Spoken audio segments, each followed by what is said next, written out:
నమస్కారం సిటీ వార్తలకు స్వాగతం. పల్నాడులో 144 సెక్షన్ కొనసాగుతుంది. జూన్ 4న జరిగే ఎన్నికల కౌంటింగ్ సమయంలో సమస్యలు సృష్టించే వారిపై కఠిన చర్యలు తప్పవని పోలీసులు హెచ్చరిస్తున్నారు. జిల్లా వ్యాప్తంగా అనేక ప్రాంతాల్లో కార్డన్ సర్చ్ నిర్వహించడంతో పాటు రౌడీ షీటర్లు పాత నేరస్తుల ఇళ్లలో తనిఖీలు చేశారు. ఏపీ 39D 8319 చెలో మాచర్లకు వెళ్లడానికి అనుమతి లేదంటూ పోలీసులు గుంటూరులో మాజీ మంత్రి నక్కా ఆనంద్ బాబును హౌస్ అరెస్ట్ చేశారు. రాష్ట్ర వ్యాప్తంగా గత 5 ఏళ్లలో ప్రజాస్వామ్యం అపహాస్యమైందని ఆనందబాబు మండిపడ్డారు. తమ పార్టీ కార్యకర్తలు గాయాల పాలైతే పరామర్శించడానికి వీల్లేదని పోలీసులు అడ్డుకోవడం దుర్మార్గమన్నారు. మాచర్లలో అరాచకాలకు పాల్పడిన పిన్నెల్లి సోదరులపై ఇప్పటికైనా పోలీసులు కఠిన చర్యలు తీసుకోవాలని టీడీపీ రాష్ట్ర నాయకులు కనపర్తి శ్రీనివాస్ డిమాండ్ చేశారు. జగన్మోహన్ రెడ్డి ఎన్నికల ప్రచారంలోకి వచ్చేట భుజం మీద చెయ్యేసి మా ఆణిముత్యం అన్నాడు. ఇదేనా నీ ఆణిముత్యం, వీడేనా నీ ఆణిముత్యం అని చెప్పేసి అడుగుతా ఉన్నా. ఆ మహిళలు ఎదురొచ్చి ఇదేందని అడిగితే నువ్వు ఎంత దుర్మార్గంగా మాట్లాడావు, మహిళల్ని ఎంత నీచంగా మాట్లాడావు. నిన్ను ఈ నాగరిక సభ్య సమాజంలో నువ్వు అనాగరికుడివి, నువ్వు మానవ మృగానివి. నువ్వు ఎటువంటి పరిస్థితుల్లో కూడా మా అభ్యర్థి 10,000 పైన మెజారిటీతో బ్రహ్మారెడ్డి గారు గెలవబోతా ఉన్నాడు. ఇప్పుడు కాదు నేను చెప్పేది, భవిష్యత్తులో కూడా నువ్వు ఇవాళ ఈవీఎంలని ధ్వంసం చేసిన దాని కేసులో జీవితాంతం కూడా నువ్వు మళ్ళీ తిరిగి ఎన్నికల్లో పోటీ చేయకుండా ఎన్నికల కమిషనర్ నీ మీద నిషేధం విధించాలని తెలుగుదేశం పార్టీ డిమాండ్ చేస్తా ఉంది. టీడీపీ పిలుపునిచ్చిన చెలో మాచర్లపై పోలీసులు ఆంక్షలు విధించారు. ఎలాంటి రాజకీయ పర్యటనలకు అనుమతులు లేవంటూ మాచర్ల నియోజకవర్గ టీడీపీ ఎమ్మెల్యే అభ్యర్థి జూలకంటి బ్రహ్మానందరెడ్డి హౌస్ అరెస్ట్ చేశారు. గుంటూరులోని ఆయన స్వగృహంలో పోలీసులు అడ్డుకుని నోటీసులు ఇచ్చారు. దెబ్బతిన్న తమ పార్టీ కార్యకర్తలను పరామర్శించి ధైర్యం చెప్పాల్సిన అవసరం తమపై ఉందని బ్రహ్మారెడ్డి అన్నారు. ఈవీఎంను ధ్వంసం చేసిన పీఆర్కేపై కఠిన చర్యలు తీసుకోవాలని డిమాండ్ చేశారు.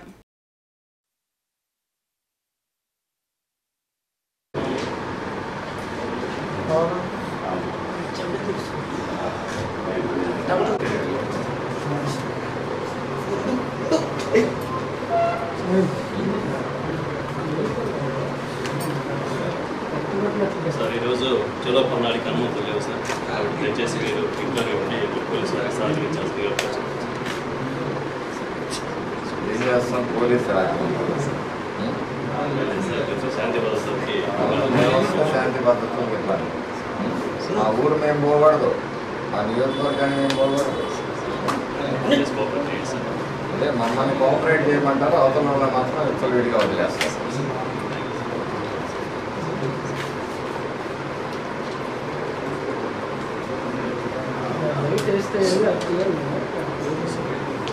పల్నాడులో ప్రజాస్వామ్యం అపహాస్యమైందని టీడీపీ బీసీసీఎల్ జిల్లా అధ్యక్షులు వేములకొండ శ్రీనివాస్ ఆవేదన వ్యక్తం చేశారు. అరాచకానికి కేరాఫ్ పిన్నెల్లి రామకృష్ణారెడ్డి అని, ఈవీఎం ధ్వంసం చేయడం పిన్నెల్లి దుర్మార్గానికి నిదర్శనమని చెప్పారు. పల్నాడు జిల్లాలో వైసీపీ నేతల హింసను ఖండిస్తూ ప్రజాస్వామ్యాన్ని కాపాడాలంటూ లాడ్జ్ సెంటర్లోని అంబేద్కర్ విగ్రహానికి వినతి పత్రం అందించారు.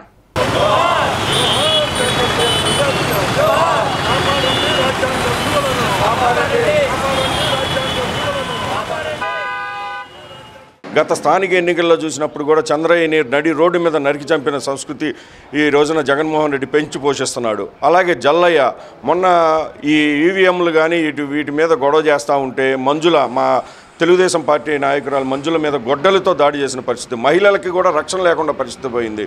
మేము ముఖ్యంగా ఏమని చెబుతున్నామనంటే, ఈ రోజున రాబోయే రోజుల్లో తెలుగుదేశం పార్టీ గెలుస్తుంది. మీకు తప్పకుండా ప్రజలు బుద్ధి చెప్పారు. మేము ఒకటే డిమాండ్ చేస్తున్నాం, ముఖ్యంగా ఈ పిన్నెల్లి రామకృష్ణారెడ్డికి తీవ్రమైన సెక్షన్లు పెట్టి అతన్ని రాజకీయంగా అనర్హుడిగా ప్రకటించాలని చెప్పేసి మేము డిమాండ్ చేస్తున్నాం.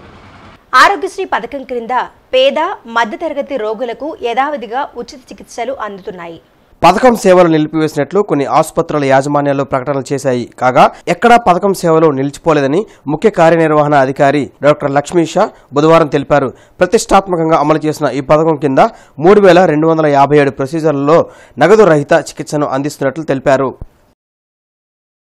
పెదకాకాని గ్రంథాలయంలో వేసవి విజ్ఞాన శిబిరం నిర్వహించారు. సమ్మర్ క్యాంప్లో రీసోర్స్ పర్సన్ రిటైర్డ్ తెలుగు ఉపాధ్యాయులు పి గోపాలరావు పాల్గొన్నారు. విద్యార్థులతో గ్రంథాలయంలో ఉన్న పుస్తకాలు చదివించడంతో పాటు వారికి నీతి కథలు చెప్పారు. పుస్తక పఠనం వల్ల కలిగే ప్రయోజనాలను స్టూడెంట్స్ కు వివరించారు.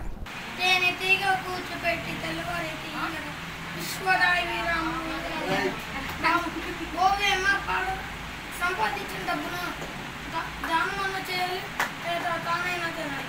ఈ రెండు పక్కన దాచిపెట్టుకోవటం ఎలాంటి వేరు పురుగు చూసాము. పురుగు అంటే వేరులో మనం కింద భూమిలో వేరు చెట్లు అవే బలాన్ని నీరు అందించే చెట్లు ఆ వేరులో చేరింది పురుగు. చేరేం చేసింది ఆ వేరును కొట్టేది. అంటే వేరులో చెట్టుకు నోరు లాంటిది. నీరు బలం అంతా ఆ వేరు ద్వారా చెట్టుకు రావడానికి చెట్టు పెద్దదైంది. ఆ వేరునే కొట్టేసింది అనుకో పురుగు. ఆరగ్రహారంలోని గంగా భ్రమరాంబ సమేత మల్లేశ్వర స్వామి దేవాలయంలో వార్షిక బ్రహ్మోత్సవాలు వైభవంగా జరిగాయి. ఉత్సవాల్లో భాగంగా స్వామివారి దివ్య రథోత్సవంలో భక్తులు విశేషంగా పాల్గొన్నారు. 18వ డివిజన్ కార్పొరేటర్ నిమ్మల వెంకటరమణ, ఆలయ వంశ పారపర్య ధర్మకర్త బుచ్చిరామయ్య శాస్త్రితో పాటు ఆలయ ఈవో కోటేశ్వరరావు తదితరులు పాల్గొన్నారు.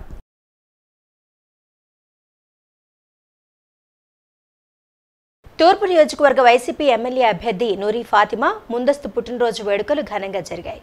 57వ డివిజన్లో జరిగిన పుట్టినరోజు వేడుకల్లో నూరి ఫాతిమా పాల్గొని కేక్ కట్ చేశారు. వైసీపీ నాయకులు నాగుల్ మీరా ఆధ్వర్యంలో జరిగిన కార్యక్రమంలో పేద మహిళలకు చీరలను పంపిణీ చేశారు. ఈ సందర్భంగా 57వ డివిజన్ వాసులు నూరి ఫాతిమాకు పుట్టినరోజు శుభాకాంక్షలు తెలిపారు. హ్యాపీ బర్త్డేకి అందరికీ పేదవాళ్ళందరికీ దుస్తులు కండవాలు చీరలు పళ్ళు పంపిణీ చేసినారు. నూరి ఫాతిమా గారి చేతుల మీదుగా మన 57 డివిజన్లో ఈ నూరి ఫాతిమా గారి హ్యాపీ బర్త్డే కార్యక్రమం జరిగినది. నమస్కారం.